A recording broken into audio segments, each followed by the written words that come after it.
hello everyone. I am Lutz and thanks for being here. I appreciate it.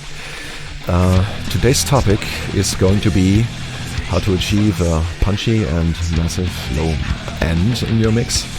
The topic isn't really new, but I simply want to show you two methods how to obtain this, or two more methods, because we have already been discussing a couple of methods before. Let me just listen to today's song. It's Sag das eine Wort. It's the song I'm currently working on.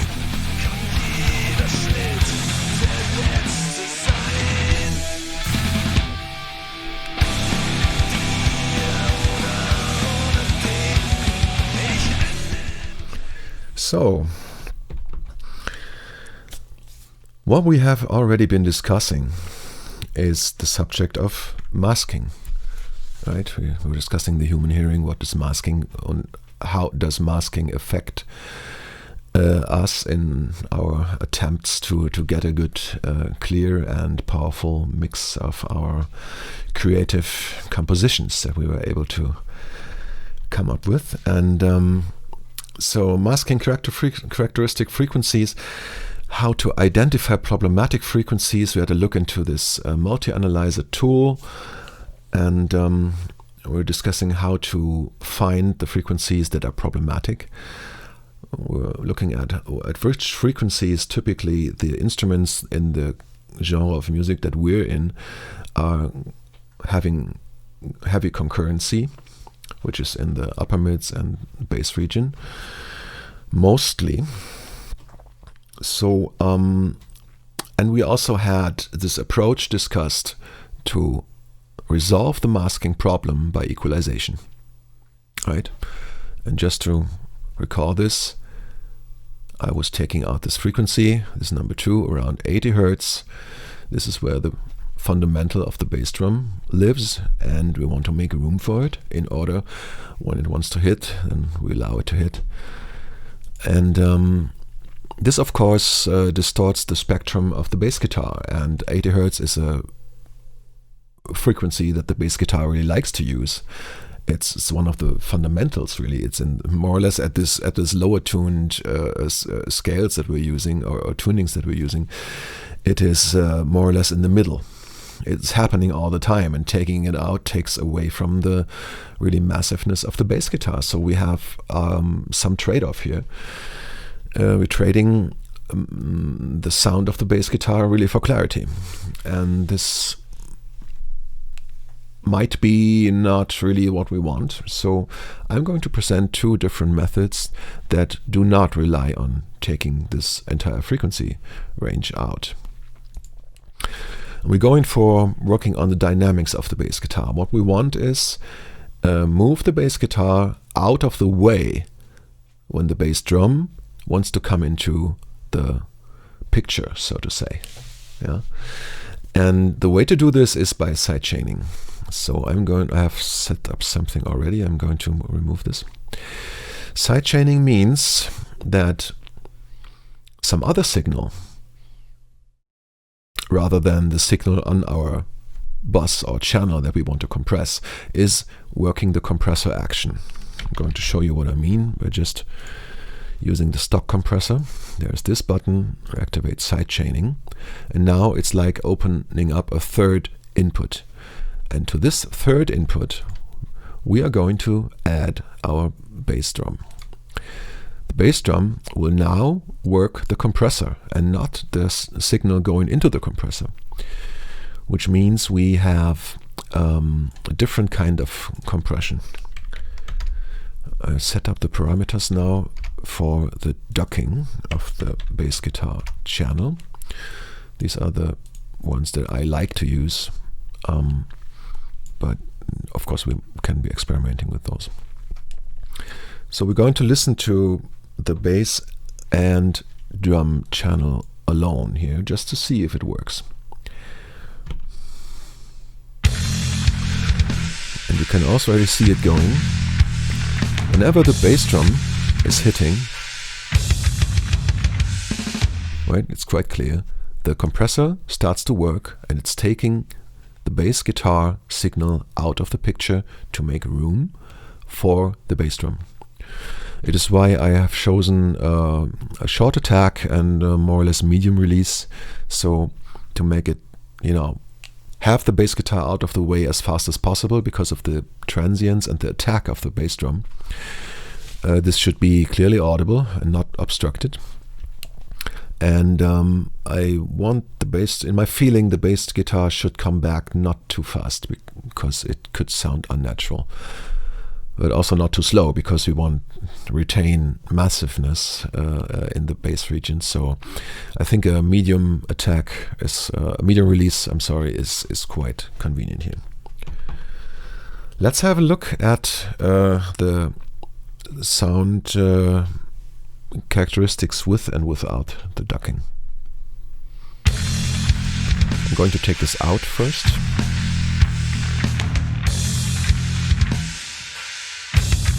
It's more or less the bass drum sound that we know, and now I'm going to activate the ducking.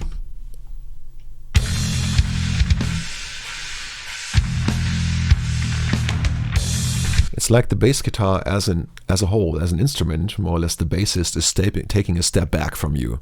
Yeah, whenever the bass drum hits, the entire bass guitar is like moving away from you at least 1 meter.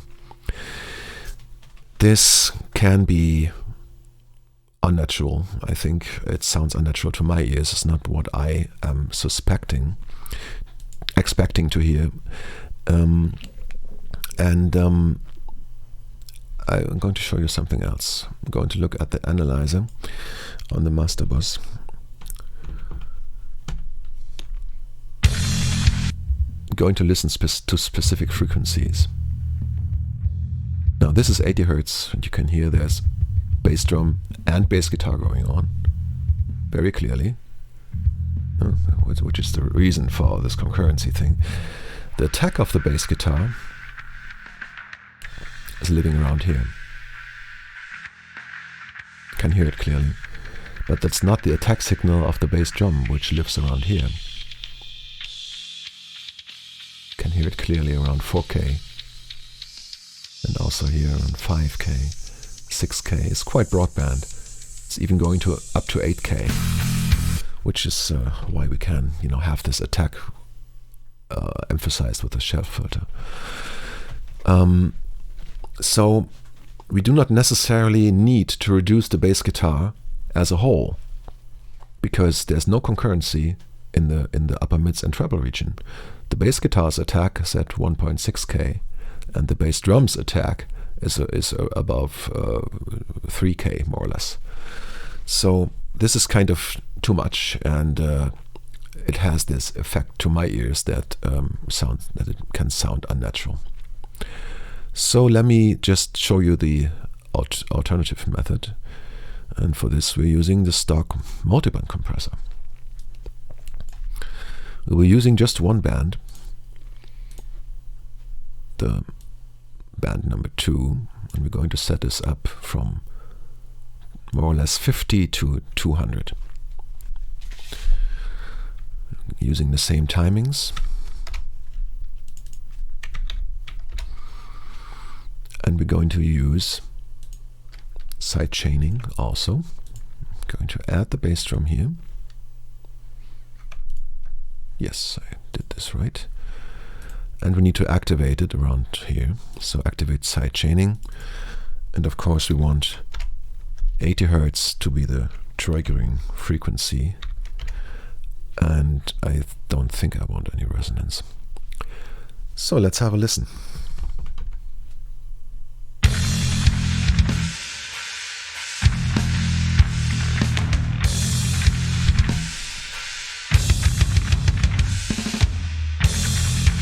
It's the same action again, around 6 dB. And I'm asking myself, why do I still hear all this rumble going on? I expect the bass guitar to be out of the way in this region. To my ears, this does not happen. Right? When the bass drum hits, you can clearly hear the bass drum still going on in a quite big way. Why is this happening? This is happening at least in my understanding. I was looking up some documentation on this, but I wasn't really to find anything conclusive. But what I hear is that the filter slope in this region is not infinitely high, right? So when we set up this filter, we retain much of the signal that is coming in from the neighboring bands. When I want to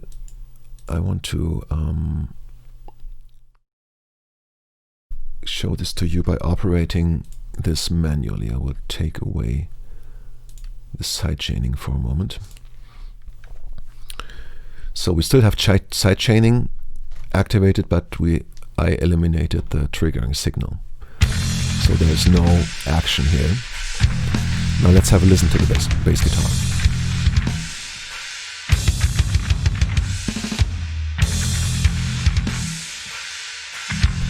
I reduced the bass band by 6 dB, but it didn't sound like 6 dB at all.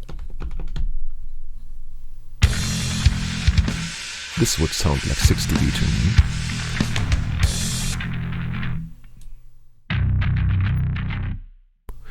I have to move the output of this band really manually by at least 10 dB to get the effect that I want.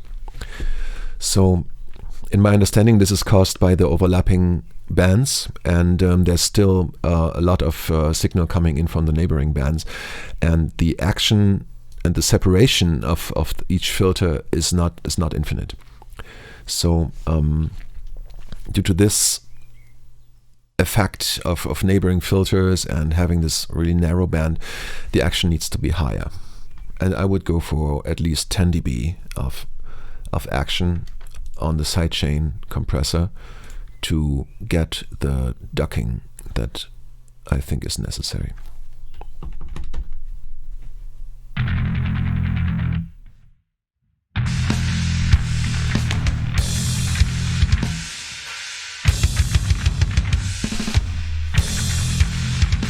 That sounds good to me. It sounds good to my ears.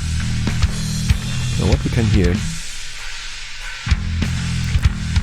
the bass drum coming in very much more clearly, because in the region where the bass drum lives, the bass guitar is ducked out of the way, and I estimate it's going to be around 6 dB. What we also hear is that the attack signal is not affected. Take a listen.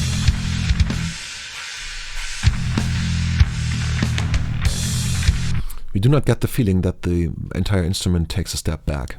It's just this region that is ducked, and it's not affecting my perception of the instrument in such a negative way. So, just to sum it up, the bass drum signal is keying the compressor action on this channel. It's set to 2 octaves from 50 Hertz to 200 Hertz. I cannot go below 50. I would have been going for 40 because the bass drum lives at 80, so I would like add an octave up and below and above. So the action is around 10 dB. This is more than I expected, but I have a theory why this is happening. If anyone else has a theory, please let me know, because I would like to learn about this tool a bit more. But it seems to work for my ears. It's moving the bass guitar in the bass and sub bass, or let's say in the lower bass region, out of the way of the bass drums, so they can coexist in a very nice way. Let's have a listen to the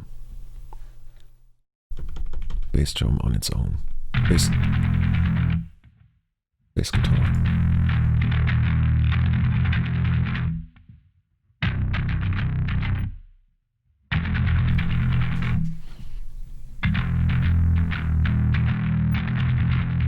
I think the action is a bit too much.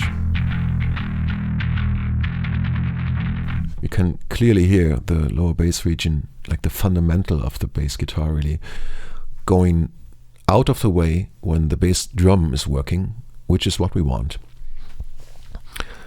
Plus, when the bass drum is not working, the signal is coming back to its original level in its entirety. So we have the unobstructed, so to say, sound of the bass drum available to our mix when we need it.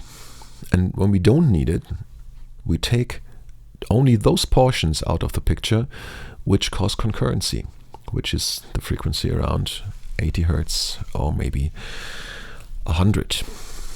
Can also do this with other instruments. Maybe there could be a concurrency between vocals and a solo guitar because they are occupying upper mids or something like that. Or we could choose to let the tom-toms duck the bass guitar because they are concurring at maybe 120 or something, and this is like bothering us. Yeah. So there's other ways to employ this sidechain compression. And I think there will also be more tools which can do this for us. The multiband compressor is quite workable, I find. It's also stock, and it does what we need to do, or what we feel is needed for our mix to be nice and punchy. So that's it for today. Thanks for watching. Thanks very much for joining my channel. If you did. If you didn't, please consider to do so and leave me a like, leave me a comment, please. I am grateful for any kind of feedback, both encouraging. If you have criticism, please let me know. And especially if you know more than I do, which is very likely, maybe about this multiband compressor, let me know where I can find some documentation about this. So again, thanks, take care, and I hope to see you next time. Bye-bye.